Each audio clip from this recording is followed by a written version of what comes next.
Hey everyone, it's Chris from Smithy Fitness. Welcome back to my channel. Good to see you. You know, I've made about 105 videos so far, but this one today, this one is by far the most important one. And without exaggeration, this might save your life. Not today or tomorrow, but in 5 years, 10 years, 20 years. So try to hang in to the end. I'm going to go through this as fast as I can, hopefully 10 minutes or so. So we're going to talk about iron today. And the title of this is Iron, the Silent Killer. And this is from a book by P.D. Mangan called Dumping Iron. Nice play on pumping iron, which we do. This is dumping iron. And I put here aging and disease. Are you ready? Are you ready to learn this?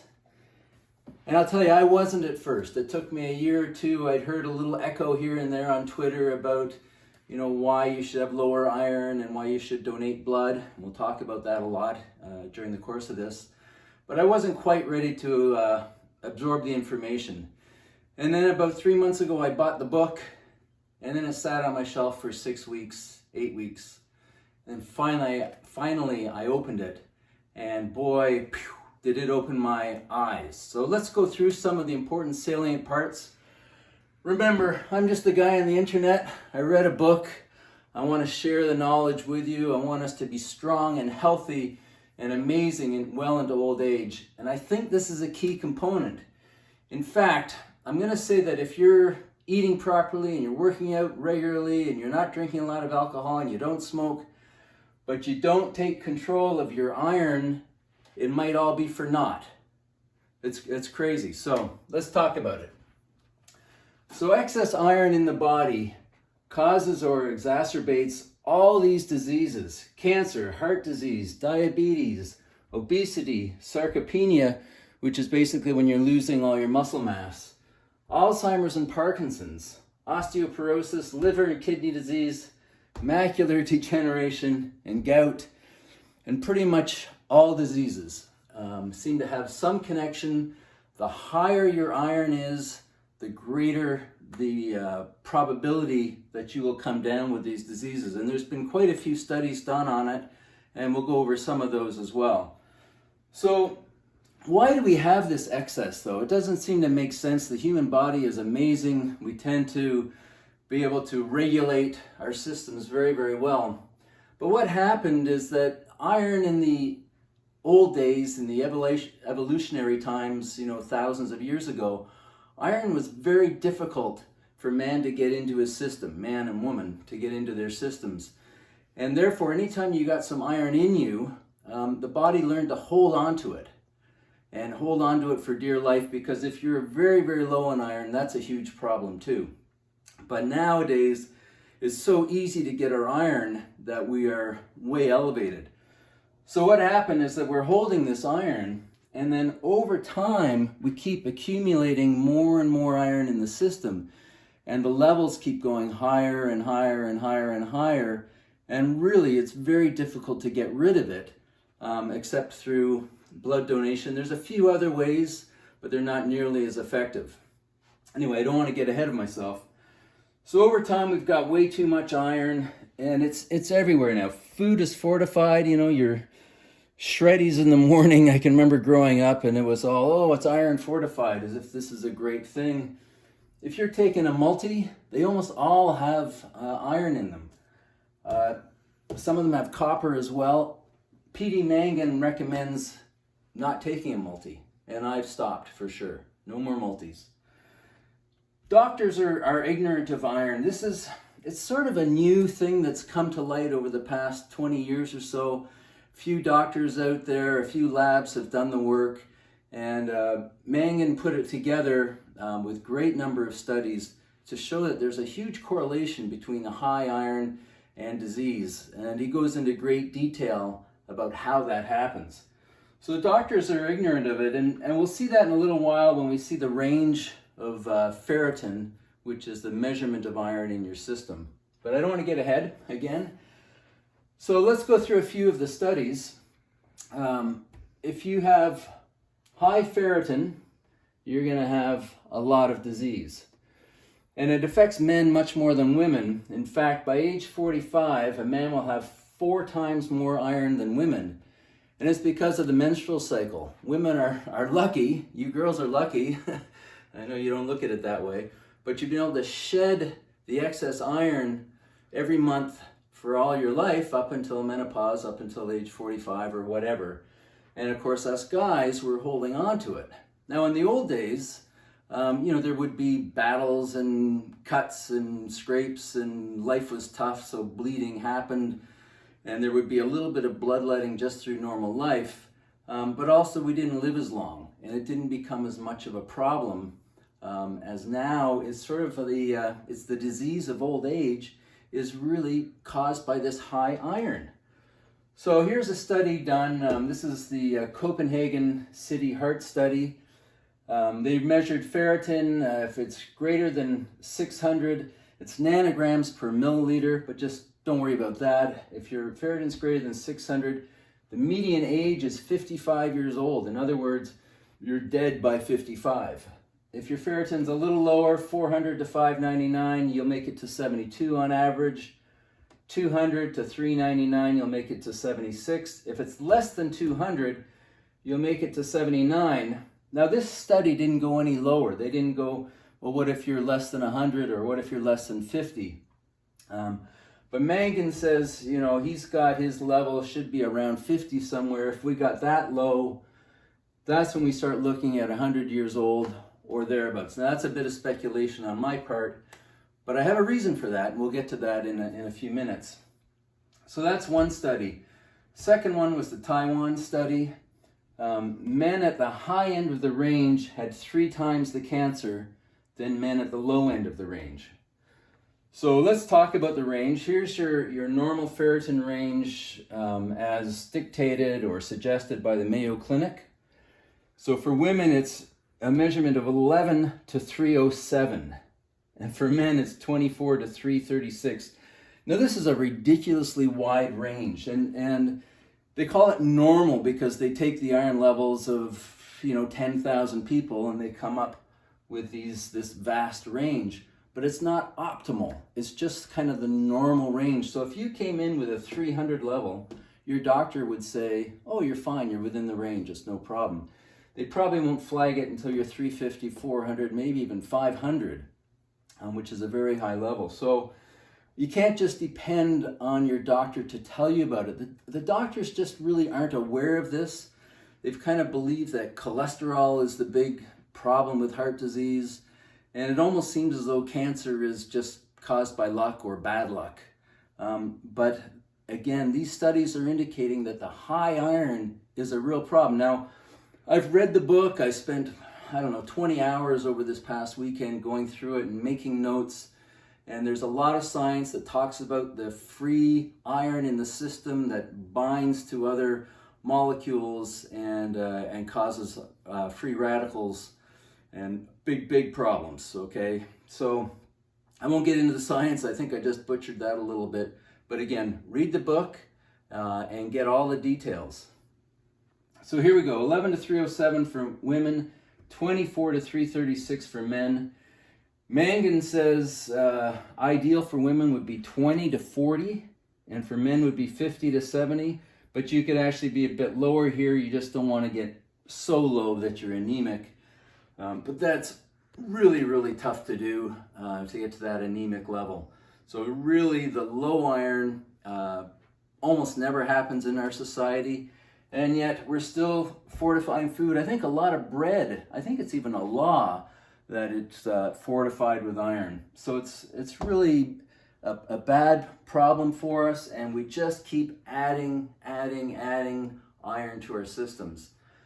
So again, what's the solution? How do we solve this? Well, there's a few ways, but by far the most rigorous way to get rid of your iron, to dump your iron, is through donating blood. The other ways are small. You can take you can take an aspirin every day. An aspirin causes a little bit of bleeding in the intestinal walls. Not much, a little bit. So if you took an aspirin every day for 5 years, you might make a dent in your iron.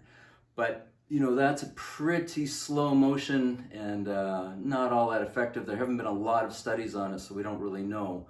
but it does seem to help a little bit. But let's talk about donating blood. Every time you donate blood, your ferritin levels drop by 30 nanograms per milliliter. So if you come in with a 300 level, after your first donation, you're going to get down to 270. Your next donation, you'll get down to 240, maybe 242. Your next donation, you're going to get down to 212, maybe 215 or 220. The amount it decreases the ferritin decreases a little bit with each one. So 30 on the first one, maybe 30 on the second, and then you're 25, 22, 20, and so forth. So once you're down to a good range, say less than 100 or get to Mangan's 50 to 70, all you need to do is give blood 1, maybe 2 times a year, and you're good to go. You can just stay on top of it and kind of cruise. Now look, when I read this book, and I really read it, went into it, I could not book a blood donation clinic fast enough. I'm freaked out by this, frankly. And I've never given blood. I'm 61, never given blood. I sort of have not a fear of needles, but I don't like to see the blood. I've sort of passed out at one point, or nearly passed out in a doctor's office giving a sample at one point. But I'm telling you, I read this and yeah, I couldn't do it fast enough. So in Canada, you can give blood, and probably in the US and probably most cultures, you can give blood every 8 weeks, roughly. So I've now given blood once. My goal is to give blood 12 times over the next 2 years. I'm determined to get it down. Now, I don't know what my ferritin level is, but I do know my hemoglobin level. And the normal level is 140 to 180. I came in at 190. Now, hemoglobin is not anywhere near a perfect read of what your ferritin level is or what your iron level is, but it is an indicator. And the fact that I'm above it really means that I need to step on it. And it makes a lot of sense because I've never given blood, and I haven't been any wars or anything, so I've kept what I've had. So I want to talk about my dad. So my dad, when I was growing up, every 3 months he gave blood, and this went on throughout my entire childhood. He ended up donating over 100 times, I know, because he got some sort of an award for it. He lived to 98. And not only did he live to 98, but in his upper 80s, facially, he had very few wrinkles. He looked fantastic. He really did. He didn't look much different from when he was in his mid-60s. So that's a real life example that I can look at. Now, I've suffered from gout in the past, and it always kind of freaked me out. Why am I getting gout? I'm doing all these things. I'm not drinking a lot. I'm not obese. And I would get gout, and I figured it was sugar, and I still believe that sugar is a problem. But I also believe that the fact that I get gout and that I don't eat much sugar once in a while, and then I get attacked with this gout problem, it's weird. And I suspect it's because my iron is high. I'm probably in the upper range. Again, I don't know, but I'm betting I'm up there somewhere. So my dad never got gout. He never got gout. Why not? I mean, I got it. My oldest brother gets it. He never had any real health problems until much later in life. Now, he stopped donating, I'm going to say it was age 65, and I think we had a rule at that time. I think there was a reason he stopped, that the Red Cross considered 65 and over, or 65 plus, too old to give. There is no such restrictions now. The restrictions come from your hemoglobin. If you're south of 140, they won't take blood from you. But that would only happen if your ferritin levels are very low. So it's sort of a self-correcting thing.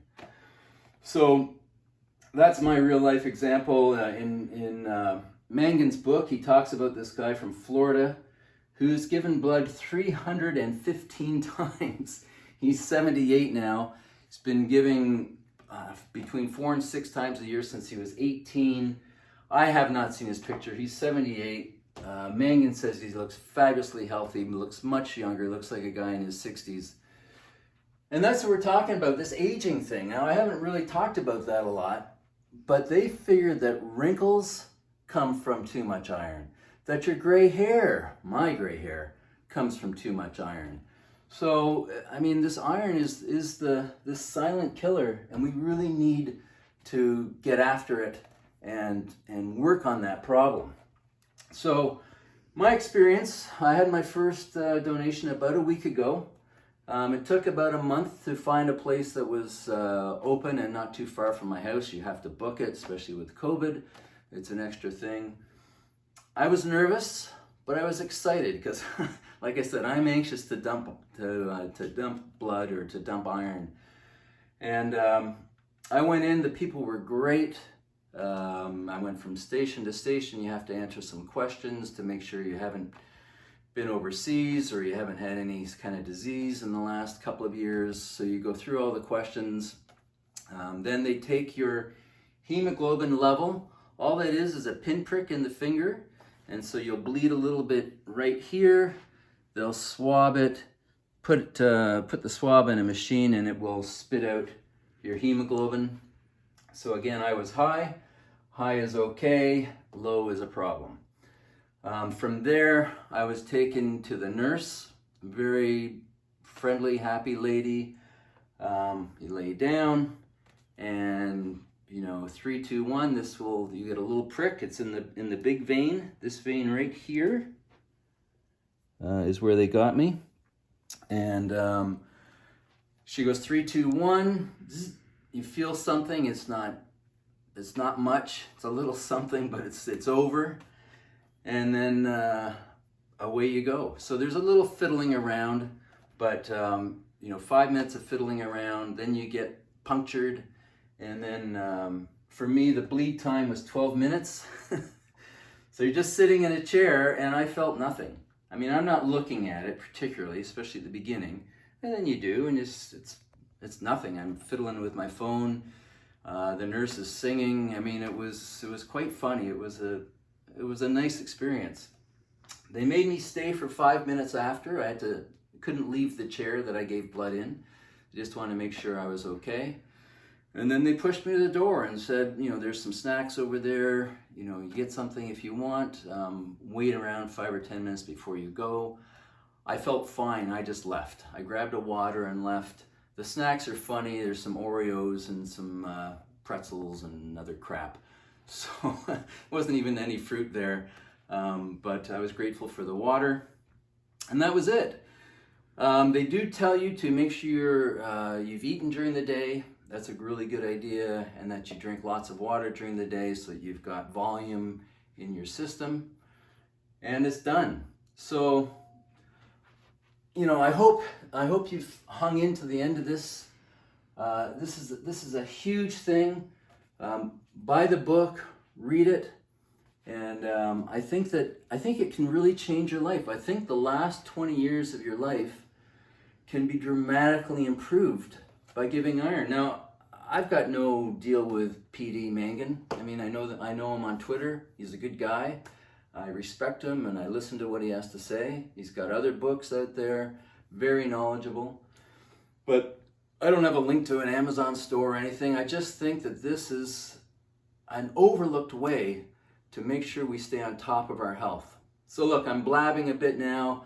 Thanks a lot for watching. Look, share this, okay? This is really important to your parents, to your friends, to your uncles, and especially for yourself.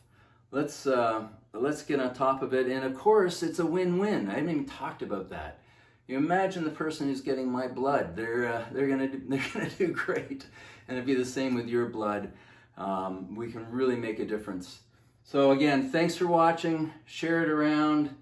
Subscribe if you haven't, and I appreciate you still being here.